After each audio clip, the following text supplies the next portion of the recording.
여러분 안녕. 여러분 제가 올렸던 태국의 LGBT 성소수자 문화 영상을 좋아하시더라고요. 이렇게까지 조회수가 빨리 올라간 적이 없는데 진작 말해주지 이런 거 좋아한다고. 물 들어올 때 노조라고 또 이야기거리를 들고 왔는데 이번에도 태국과 관련이 있어요. 아무래도 제가 지금 태국에서 살고 있기 때문에 한국에서는 제가 접하지 못했던 경험들을 여기선 하니까 제가 저번 영상에 태국이 다양성을 받아들이는 방식? 이나 그게 계속 쌓여서 어떤 식의 구조를 띠고 있는지 같은 것들을 이야기를 드렸잖아요. 모르시는 분들도 있어서 설명을 드리자면 태국은 관광업으로 먹고 사는 나라예요. 하루 8시간 일해서 300바트? 막 이래요. 그러니까 임금이 굉장히 낮은 편이고 태국이라는 나라가 어떻게까지 지금까지 버텼냐를 보면 관광지로서 수익을 벌어들이는 구조가 굉장히 오랫동안 형성이 되어 있었고 그렇기 때문에 이게 어떻게 보면은 좀 다양성을 받아들이는 방식에 영향을 주었을 수도 있어요. 외국인을 워낙 많이 보니까 그럼과 동시에 태국의 개방적이고 수용하는 그 문화와 외국인의 방문이 겹쳐져서 발현되는 태국 내에서 포착되는 문제점들이 있어요. 그게 뭐냐면 보통 우리가 인종차별에 대한 생각을 할 때 자국민이 그 나라에 온 외국인들을 인종차별하죠. 이게 일반적이잖아요. 근데 태국에 온 외국인들이 자국민의 인종차별을 합니다. 진짜 이상하죠. 이와 관련된 일들이 너무너무 많은데 제가 이거를 다 가져올 수는 없어서 최근 한 1년 사이에 제가 들었던 것들로만 이야기를 드릴게요. 작년에 푸켓에서 일어난 일이에요. 태국인 한 분이 퇴근을 하고 나서 자정을 넘은 시간이었을 거예요. 한 새벽 1시였나 2시였나? 그때까지 일했으니 얼마나 피곤할 거야. 근데 태국에 그 푸드트럭에서 파는 소시지 같은 게 있거든요. 약간 그릴 소시지? 그게 약간 스트릿푸드이자 좀 야식 개념으로 많이 먹어요. 너무 지치고 피곤하니까 그걸 사가지고 친구랑 걸으면서 바다 근처에서 푸켓은 섬이에요, 여러분. 바다 근처를 걷다가 이렇게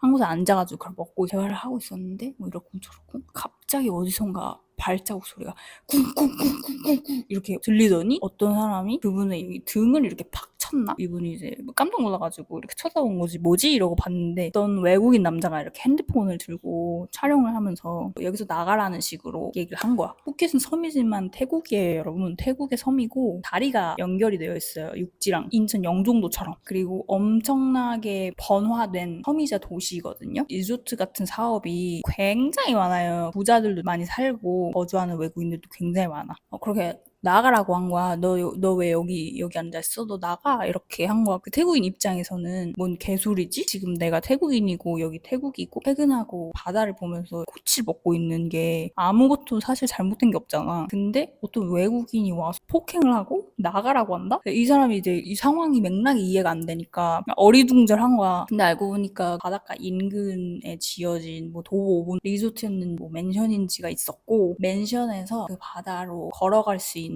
계단이 설치가 되어 있었는데 그 의사분이 그 계단에 앉아 있었나 뭐 그랬대요. 그리고 그 외국인 남자는 그 리조트에서 살고 있었던 사람이었던 거지. 내 소유지에 들어오지 마 뭐 이런 개념이었던 거겠지? 그렇다고 해도 좀 이해가 안 되는 게 바다는 모두의 것인데 무슨 원리로? 그래서 이분이 상황에 대해서 설명을 하는 틱톡 영상을 찍어서 올린 거야. 근데 이분의 직업이 의사였어요. 이 태국인 여성분의 직업이. 그래서 이게 공론화가 좀 더 빠르게 되었다? 왜냐면은 이런 류의 일들이 태국에서 정말 많이 일어난대요. 전부 다 공론화가 되지 않았다 뿐이지 너무 자주 일어나는 일들이고 특히 푸켓이라든지 외국인이 많은 지역에서 이런 일들이 잦아서 안 그래도 이런 일들 때문에 막 스트레스가 쌓이다가 이 의사분이 이거를 공론화함으로써 사람들이 약간 다 들고 일어선 거야. 이 의사분의 아버지가 뭐 뉴스 같은 데 나와가지고 막 인터뷰하고 뭐 이러면서 태국 전 국민들이 이 뉴스를 알게 된 그런 사건이었거든요. 그리고 태국의 코사무이, 코팡, 코타오라는 섬이 있어요. 제가 코타오에서 산 적이 있거든요. 되게 예쁘고 아름다운 섬이에요. 근데 제가 태국에 살면서 듣는 이야기들이 그 섬에 방문한 외국인들이 계속 물건을 훔쳐가지고 계속 문제가 되고 있다는 이야기였어. 올해 초 꽃팡안에 모녀가 운영하는 샵인데 수제 비누나 뭐 향 관련 오일 제품들을 제작을 해서 판매를 하는 샵이었어요. 근데 거기에 방문한 두 외국인이 바디 오일을 훔치는 장면이 그 CCTV에 포착이 된 거야. 근데 여러분이 아셔야 될 게 뭐냐면 제가 인건비 되게 싸다고 말씀드렸죠. 인건비도 싸고 물가 자체가 그냥 싸요. 태국은. 아무리 섬이 육지보다 물가가 비싸다고 해도 그 바디 오일 이렇게 조그만한 거 그거 비싸봐야 150바트, 200바트? 뭐 만약에 300바트다 이러면 좀 가격대가 있는데? 이런 수준이야. 300바트면 여러분 12,000원이야. 그 오일이 얼마였는지는 구체적으로 기억은 나지 않지만 제가 그 금액을 그 당시에 들었을 때 이 금액을 훔쳤다고? 라는 생각이 들 정도로 내가 수치스러워지는 금액이었어. 이분이 그 CCTV 영상을 페이스북에다가 올리면서 이 남자들의 약간 신상이 털렸다고 하죠? 근데 그 사람들 직업이 뭐였는지 알아요? 그 사람들 인스타그램이랑 막 틱톡 이런 것까지 다 털렸는데 그 사람들 직업이 런웨이에 서는 패션 모델이었어. 그래서 그 사람들 인스타그램을 보면은 실제로 막 런웨이에 서고 있는 자신의 그런 멋진 워킹 사진 같은 것들이 막 올라와 있고 막 틱톡에서도 그런 아웃핏 체크하는 영상들 있잖아요. 핸드폰 이렇게 뭐 어디다 붙여놓고 내 패션을 봐 정말 쿨하지 약간 이런 영상이지 그런 식으로 자신들을 브랜딩하는 사람들이었던 거야. 근데 태국 섬에서는 다이소랑 비슷한 가격의 금액대를 훔치는 그런 사람이었던 거지. 그래서 이것도 공론화가 되면서 수가 됐었다. 근데 그러고 또 얼마 안 있어서 꽃다우 섬의 사장님이 자기 지금 항구로 도둑 잡으러 간다고 외국인 2명이 어제 방문해서 수영복을 훔쳐갔다. 그 내가 증거자료랑 이런 게 다 있는데 오늘 걔네가 배를 타고 꽃다우를 떠난다는 이야기를 들었다. 그래서 내가 지금 걔네 잡으러 간다 이러면서 결국 그 사람이 항구에서 대기를 타다가 걔네를 포착하고 뭐라고 하고 그 외국인들이 뭐 사과를 하는 뭐 그런 영상이었어. 이 모든 어떤 상황들 비슷한 맥락이 읽히죠, 여러분. 태국에 와서 여행을 하거나 아예 정착해서 사는 외국인들 중에서 이런 식의 애티튜드를 보이는 사람들이 적지 않다는 거야. 그리고 심지어는 전쟁을 피해서 태국에 온 사람들이 자기 나라 사람들끼리 커뮤니티를 만들어가지고 여기서 사업을 운영을 하는데 그 사업 태국인은 들어올 수 없다는 그런 룰을 만든다든지 그래서 실제로 태국 여러 관광 지역에 가면 외국인들이 오너인 사업장에 외국인 친구들이랑 같이 갔다고 하더라도 외국인 친구들은 들어갈 수 있지만 태국인은 입장이 안 된다는 그런 룰이 있어요. 개떡 같은 룰이죠. 태국에서 그런 개떡 같은 룰을 만들어서 사업장을 운영하는 외국인들이 적지 않다.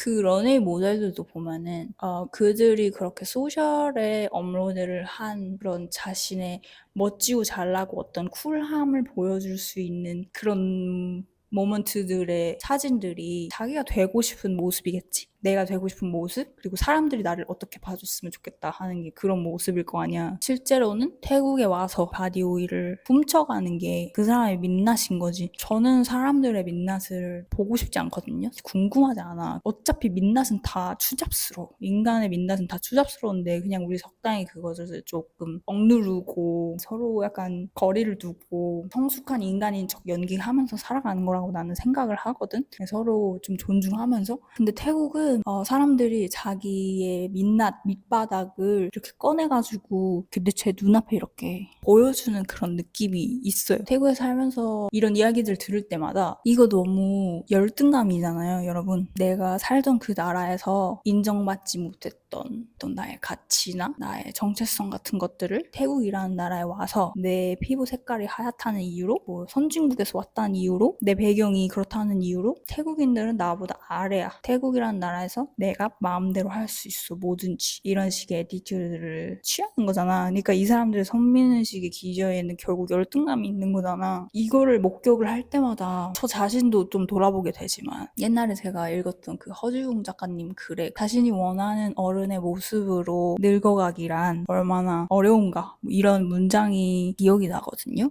그러니까 사람들은 자기가 되고 싶은 모습이 있지. 쿨하고 돈이 많고 넓고 좋은 리조트에서 살고 비싼 브랜드를 입고 그런 사람들과 같이 일하고 하지만 실상은 그렇지 않잖아. 이게 결국에 내가 되고 싶은 모습과 나라는 인간의 그 괴리를 스스로 좀 인지하지 못하면은 그게 진짜 좀 추잡스러워지는 것 같거든?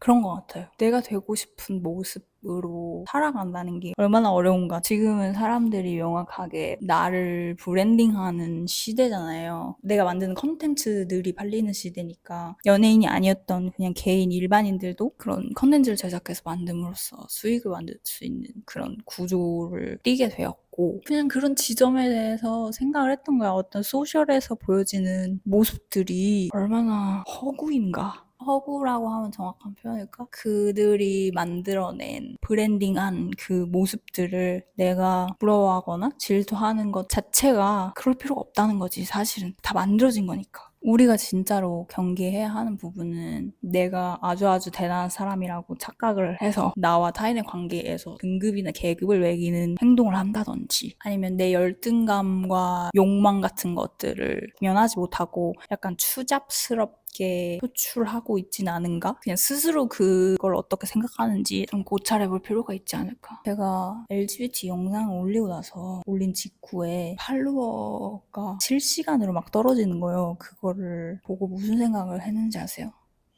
이런 영상을 더 만들어야겠다 라는 생각을 했어. 오늘 영상은 이런 주제로 이야기를 해봤는데, 여러분들이 이야기해보고 싶은 주제라든지 이런 것들이 있으면 글로 알려주세요. 그러면 제가 보고 영상을 만들어 보도록 할게요. 오늘도 시청해주셔서 감사하고 다음 영상에서 또 만나요. 안녕.